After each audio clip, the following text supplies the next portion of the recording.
For most of history, humanity approached the boundary between life and death as a geographic problem. We ask where the soul travels, what literal gates it must pass through, and what physical landscape awaits on the other side. But what if that boundary is entirely psychological? What if crossing it requires a shift in consciousness rather than a departure from the physical body? In the 11th century, a Persian philosopher and poet named Nasser Khosrow addressed this exact problem. In his masterwork, Al-Akhwan, or The Feast of the Brethren, he dismantled the geographic model of the afterlife, arguing human consciousness dictates our ultimate destination. At the center of his argument is a single Arabic and Persian word, barzakh. Literally translated, it means an isthmus or a barrier. Theologically, the scholars of his time interpreted it as a holding cell, either the literal dirt of the grave or a geographic purgatory where souls wait for judgment. To understand this physical interpretation, we must look at how scholars visualized reality. They operated within the classical Ptolemaic framework, viewing the universe as nested spheres with Earth at the center. Beyond the planetary orbits lay the sphere of spheres. Esoteric thinkers proposed that beyond this outermost boundary existed an ethereal light, connecting space to a universal soul. Khosrow collapses this vast cosmic architecture entirely inward. He argues that this boundary, the barzakh, does not sit at the edge of the physical universe. It exists inside the human mind. Under this framework, heaven, hell, and the purgatory in between are stripped of their physical coordinates. They are instead varying states of human intellect and ignorance. Khosrow arrived at this conclusion by aggressively critiquing the competing Islamic factions of his era. He points first to the literalists, the Al-Akhwan. They defined the barzakh purely by its physical boundaries, the trench of the grave, where the body endures tactile bodily torments. He counters them with esoteric thinkers like Naqshbandi and Shahid, who rejected the dirt of the grave for the metaphysical. To them, the boundary was a tether of light, anchoring the individual human soul to a vast collective universal soul. This diagram illustrates the specific Ismaili philosophical mapping of reality that Khosrow champions. At the very bottom lies the physical, transient world we currently inhabit. Because of its constant decay and chaos, this physical plane is synonymous with hell. Above it sits heaven.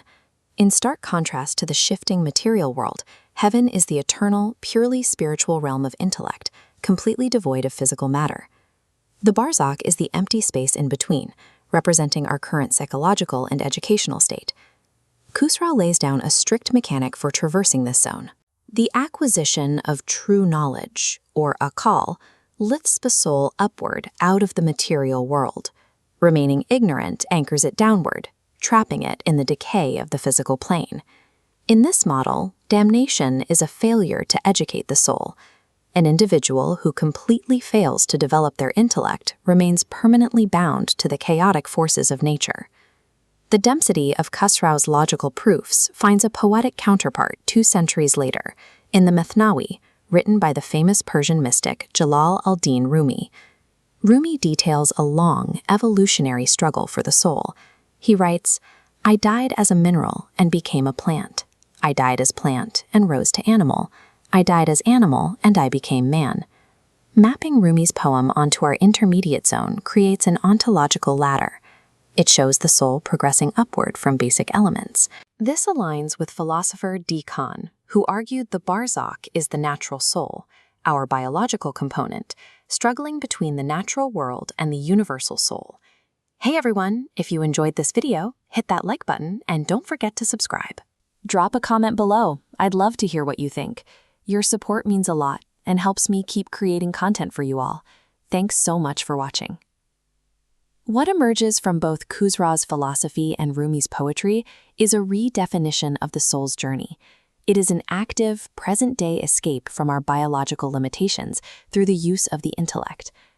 This specific ontological tension, the struggle between base matter and pure intellect, appears almost identically in classical Western metaphysics. The Greek philosopher Plato built his entire worldview around an in-between space, a concept he called the metaxy. Looking at our ladder, the labels translate into Platonic terms. Humanity exists in a tension between sensible objects and eternal forms. The mapping is direct.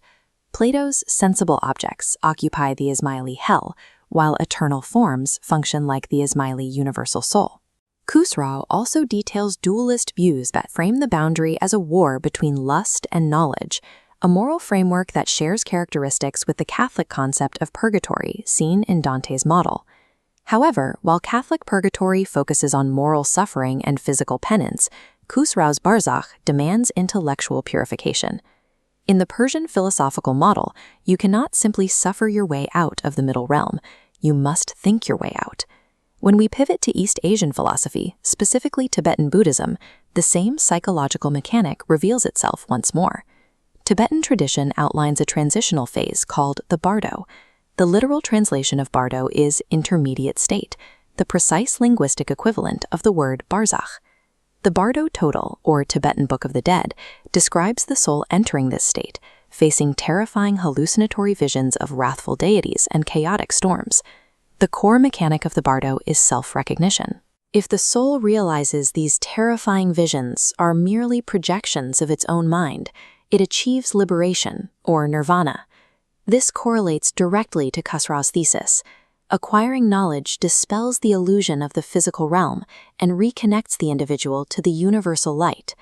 Failing this intellectual test results in the trap of reincarnation, the samsara. Khosrow explicitly critiques this cycle, targeting thinkers like Abu Yaqub al-Sijistani for believing the soul must endlessly recycle through physical bodies. From 11th century Persia to ancient Tibet, the conclusion is consistent. Failing to recognize the illusion of the intermediate state dooms the soul to repeat the physical cycle indefinitely.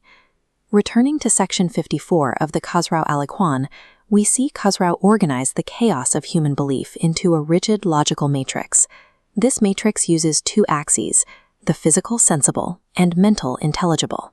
Two quadrants contain those viewing the afterlife as purely physical, literalists and reincarnationists, and those viewing it as purely intellectual, philosophers. The final quadrants map the dualists and the nihilists, completing the taxonomy. By categorizing these beliefs, Khosrow provided a permanent, logical map for understanding human eschatology. Khosrow concludes his work with a warning regarding the consequences of misunderstanding this boundary. He cites the Quranic parable of Pharaoh, who led his people forward until he brought them all into the fire. In this framework, the fire represents the intellectual tragedy of blindly following authority without achieving personal enlightenment. The Persian barzakh, the Greek metaxy, and the Tibetan bardo all describe a transition that is internal rather than external. These traditions suggest that the boundary between life and ultimate reality is something other than a place you go when you die. The boundary is an intellectual threshold, one that can only be crossed through the relentless, lifelong pursuit of truth.